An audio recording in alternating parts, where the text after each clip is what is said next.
এই মুহূর্তে আমরা এসে পৌঁছে গিয়েছি উদ্ধব কুণ্ড। এটি হলো বৃন্দাবনের উদ্ধব কুণ্ড।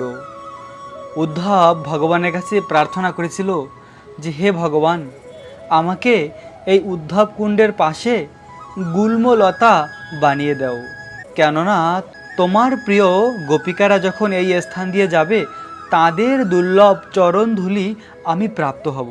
তাই আমাকে এই উদ্ধব কুণ্ডের এই স্থানে গুল্ম তরুলতা বানিয়ে দাও।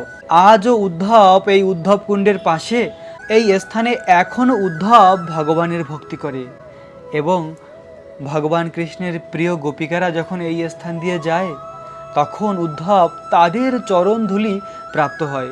প্রিয় ভক্ত, বৃন্দাবনে আজও যে পবিত্র ধুলা রয়েছে সেই ধুলা হলো রাধারানী আর গোপিকাদের চরণ ধুলি।